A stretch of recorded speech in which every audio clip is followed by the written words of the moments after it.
Aujourd'hui, on va faire une révision sur le SV. Hein. Bon, il a 1 an. Il va être mis en route là cet été. Hein, pour la sécurité, il est normal de passer par une petite révision. Donc la révision va consister à faire déjà une vidange. On va contrôler l'humidité au niveau du liquide de frein. Et on va contrôler tout ce qui pourrait, le boulonnage, pour voir si rien ne s'est desserré, pour la sécurité. On va contrôler les freins. On va faire la pression de pneus. Alors la pression de pneus, c'est 2,3 et 2,5.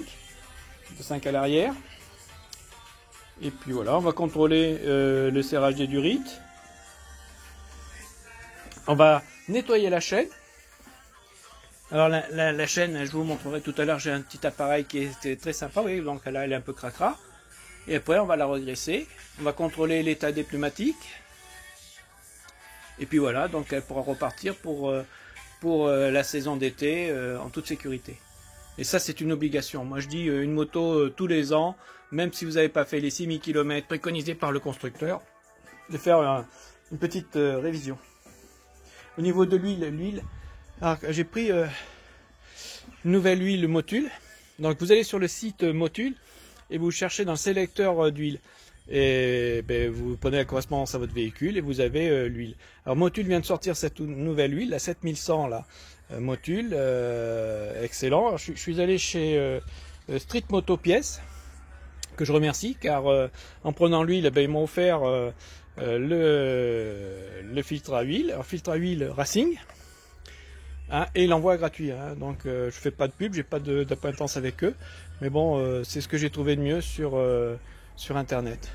Donc là, donc ça c'est pour la Suzuki, donc le HF 138, ça c'est pour la Kawa, et ça c'est pour le Street. Alors le Street, il est prévu un changement de liquide de frein, parce que je l'avais fait il y a 2 ans, donc tous les 2 ans je renouvelle systématiquement le liquide de frein. Sur le SV, je vais contrôler, s'il y a besoin je change, s'il n'y a pas besoin je ne change pas. Pour nettoyer la chaîne, voilà, c'est cet appareil là, qui est Tenmax. On fait que du pétrole, puis la graisse, et voilà. Donc les outils, hein, pas grand chose, hein. Une caisse à outils, quelques outils. Là c'est le testeur pour le liquide de frein, je vous montrerai. A tout de suite. Donc voilà, Chacha vient de défaire son boulon, un boulon de 14. Voilà, là le 14, donc il est situé là sur le côté. Hein, hyper simple à défaire. Donc on va laisser goûter. Comme elle venait de chez elle avec la moto, l'huile est chaude, on le voit, de toute façon elle bulle.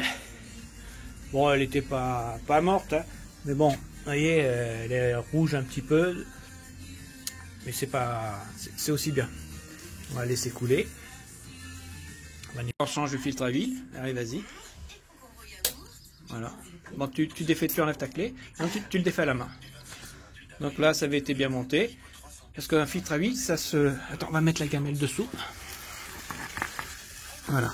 C'est la clé qui a sauté. Ah, c'est la clé qui a sauté?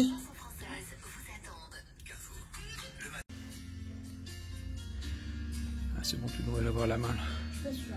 Alors là, on constate, ça a dû être serré encore à l'arrache chez la révision des 1500. C'est honteux, c'est serré comme un bourrin. Alors qu'un filtre à huile, ça ne se sert pas comme un bourrin. 2,4 bars de pression, on n'a pas besoin de serrer ça comme un bourrin. Il suffirait d'huiler le joint, c'est tout. Donc voilà la différence entre le Racing, là, que m'a offert le site, et le normal. Là, l'avantage, c'est qu'on n'aura pas besoin de clé la prochaine fois pour dévisser. Il suffira de prendre une clé, je sais plus, c'est du 14 ou du 15. Et puis ça sort tout seul. C'est beaucoup plus rapide. Voilà la différence par rapport à un filtre. Non. On va contrôler tout le boulonnage. Alors on va prendre les clés Facom, là, le trousseau, hein, du 10 au 17, et on contrôle tout le boulonnage. Alors ce que je fais à la limite, moi quand je fais ça, je prends un petit marqueur et je marque tout le boulonnage que j'ai contrôlé. Donc là on vient de faire un contrôle visuel. Alors surtout regarder au niveau des durites s'il y a du blanc et tout comme ça, contrôler un petit peu le serrage. Contrôler le serrage de la fourche avec une clé de 13, ça c'est indispensable. Bon, après c'est du contrôle de sécurité, voir au toucher, à voir si vous sentez quelque chose qui bouge, et à ce moment-là il suffit de le resserrer. Donc là on est bon. Là maintenant on va contrôler le liquide de frein, voir s'il est bon. Alors pour ce faire, j'ai enlevé le cache là. Alors bien protégé, parce que le liquide de frein, c'est très corrosif. Alors si vous voulez avoir des flacons qui perdent la couleur, si vous en mettez à côté, là déjà, une bonne chose, il n'y a pas d'humidité, il n'y a pas trop d'humidité. Je vais enlever la membrane et Charlène va faire le test avec l'appareil. Allez, vas-y. Appuie en haut. En haut. Bon, là, on voit, attends. Ouais, on est bon. On a 1%, inférieur à on est bon. Inférieur à 1% d'humidité. Donc là, on est bon. On n'a pas besoin de changer.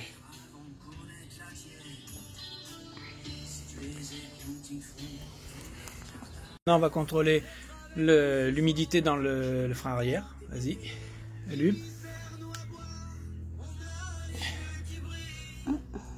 Combien est dernier pourcent? Il y a les deux oranges. Ça va encore. Ouais. Donc ce que va faire là, je vais purger l'arrière. Obligé, on est dans le rouge. Allez, enlève. C'est bizarre quand même.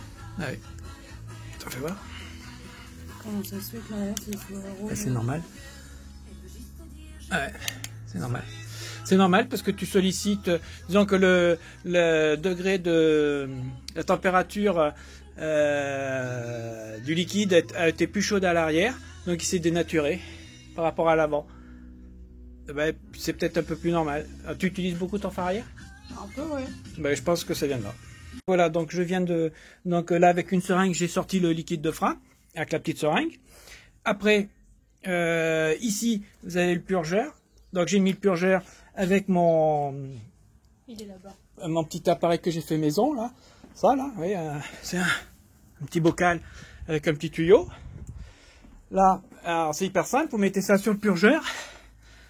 Ici, vous pompez, on pompe, on bloque, et avec une clé de 8, vous ouvrez le purgeur, et vous appuyez, hop, et le produit sort, vous bloquez l'écrou là-bas, vous repompez, et hop, jusqu'à ce que tout sorte. Bon, là c'est assez court, hein, parce que comme on voit, hein, ça vient ici, c'est une toute petite durite, c'est vite fait. Donc là, on va retester maintenant que tout a été purgé. Donc là, j'ai tout remonté, et puis après, j'ai donné plusieurs coups de frein, et là maintenant, vous voyez, on est tout dans le vert.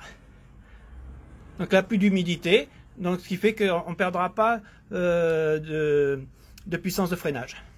Et on est parti pour 1 an, voire 2.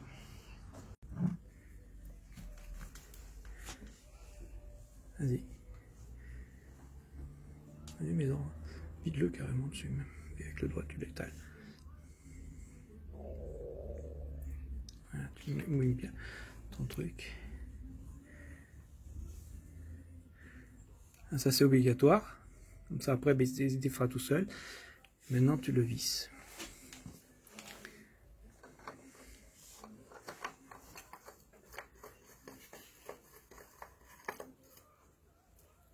Allez, vas-y à la main.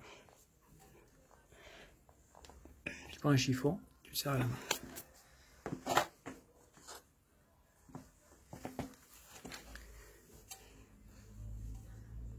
Allez. Tant que tu peux serrer, tu serres. On n'a pas la même force, hein. Voilà.